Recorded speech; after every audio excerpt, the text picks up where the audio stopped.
ಕಾಲದಿಂದ ಕಾಯ್ತಿದ್ದ ಸಮಯ. 2026ರ talent fest award goes to, ಅದನ್ನ ನಾನ್ ಹೇಳಲ್ಲ, ಗೆಸ್ಟ್ಗಳು ಹೇಳ್ತಾರೆ.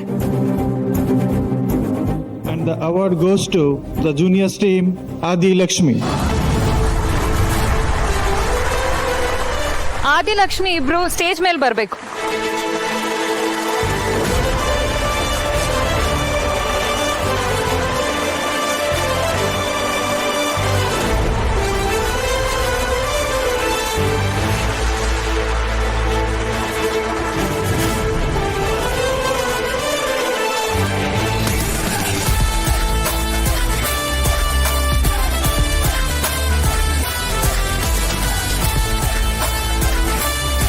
ಎಲ್ರಿಗೂ ನಮಸ್ಕಾರ.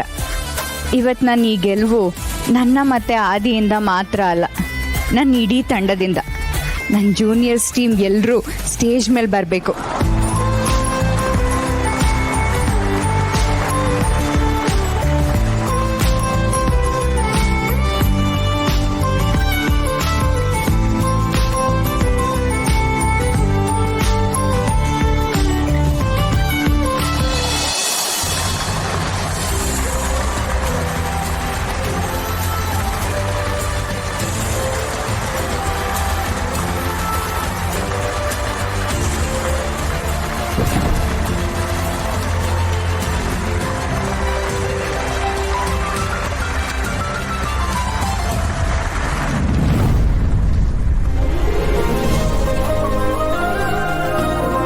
ಲಕ್ಷ್ಮಿ ಅವರೇ, ನಿಮ್ ವಿನ್ನಿಂಗ್ ಮೊಮೆಂಟ್ ಬಗ್ಗೆ ಒಂದೆರಡು ಮಾತಾಡ್ಬೋದಾ?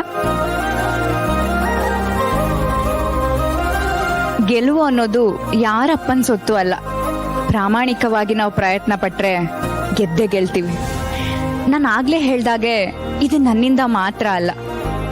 ನನ್ನ ಕಾಲಿ ಗಾಯ ಆದಾಗ ಅದನ್ನ ಯಾರಿಗೂ ಗೊತ್ತಾಗದೇ ಇರೋ ಹಾಗೆ ಆದಿ ಬ್ಯಾಲೆನ್ಸ್ ಮಾಡ್ದ.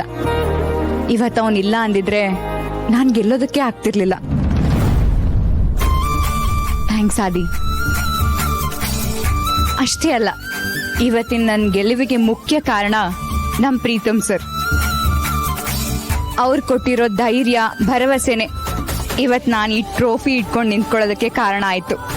Thank you sir. ಅವಳು ಯಾವತ್ತೂ ಹೀಗಿದ್ದವಳಲ್ಲ. ಈಗೇನು ಮಾಡ್ತಿರ್ಬೋದು ಅಂತ ಯೋಚನೆ ಮಾಡ್ತಿದ್ದೀನಿ. ಲಕ್ಷ್ಮಿ ಜೊತೆ ನನ್ನ ತಮ್ಮ ಇರುವಾಗ ಯಾಕೆ ಯೋಚನೆ? ಸಂಜೀವ್ ಅವರೇ, ಹೆಣ್ಮಕ್ಳಿಗೆ ಅಷ್ಟು ಫ್ರೀಡಮ್ ಕೊಡೋದಿಲ್ವಾ? ಅಯ್ಯಯ್ಯೋ, ನಾನು ಹಾಗೆಲ್ಲ ಹೇಳಿದೆ. ಅವಳಿದ್ದಿದ್ರೆ ಖುಷಿಯಿಂದ ಒಂದೆರಡು ಮಾತಾಡ್ಬೋದಾಗಿತ್ತು ಅಂತ ಅನ್ಕೊಳ್ತಿದ್ದೆ. ಒಬ್ಬರು ಸ್ವತಂತ್ರನೂ ಕಿತ್ಕೊಳ್ಳೋಷ್ಟು ಅಧಿಕಾರ ಬೇರೆ ಯಾರಿಗೂ ಇರೋದಿಲ್ಲ. ಎಲ್ಲರಿಗೂ ಅವ್ರದ್ದೇ ಆದಂಥ ಜೀವನ ಇರುತ್ತಲ್ವಾ.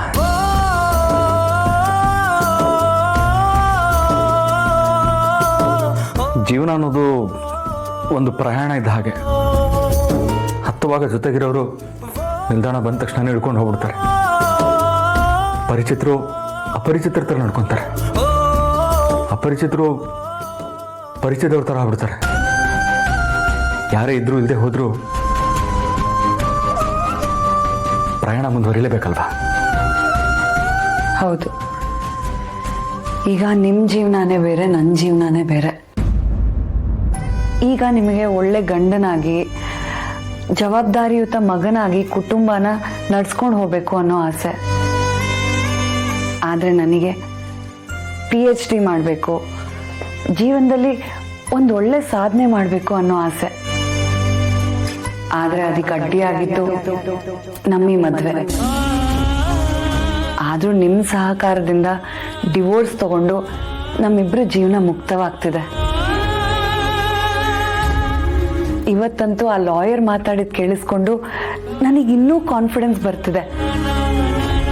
ನಮ್ಮಿಬ್ರ ಕತೆನ ಅವ್ರ ಮುಂದೆ ಹೇಳ್ಕೊಂಡಿರೋದಕ್ಕೆ ಅವ್ರು ಆದಷ್ಟು ಬೇಗ ನಮಗೆ ಡಿವೋರ್ಸ್ ಕೊಡಿಸ್ತಾರೆ ಅನ್ನೋ ನಂಬಿಕೆ ಇದೆ.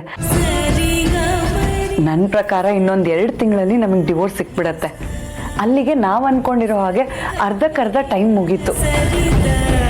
ಇನ್ನು ಸ್ವಲ್ಪ ದಿನ ಹೇಗೋ ಮಾಡಿ ಕಳೆದ್ರೆ ನನ್ನ ಗುರಿ ಕಡೆಗೆ ಹೆಜ್ಜೆ ಹಾಕ್ಬೋದು. ನನ್ನ ಜೊತೆ ಇರೋದು ನಿಮ್ಗೆ ಇಷ್ಟೊಂದು ಉಸಿರುಗಟ್ಟಿದೆಯಾ ಅಮೃತ ಅವರೇ? ನಿಮ್ಮ ಮೇಲೆ ಅಪಾರವಾದ ಪ್ರೀತಿ ಇದ್ರು ಅದನ್ನು ಹೇಳ್ಕೊಳಕ್ಕಾಗದೆ, ಉಳಿಸ್ಕೊಳಕ್ಕಾಗದೆ ಸೋತು ಹೋಗ್ತಿದ್ದೀನಿ ಅನ್ನಿಸ್ತಿದೆ.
ಅಣ್ಣ ಸೇಮ್ ಜ್ಯೂಸ್ ಇನ್ನೊಂದು ರಿಪೀಟ್ ಕೊಡಿ ಅಣ್ಣ.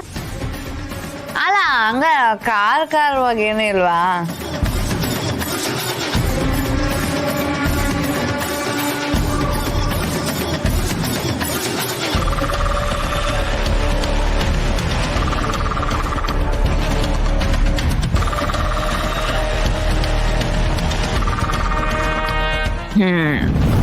ಥ್ಯಾಂಕ್ಸ್ ಅಣ್ಣ.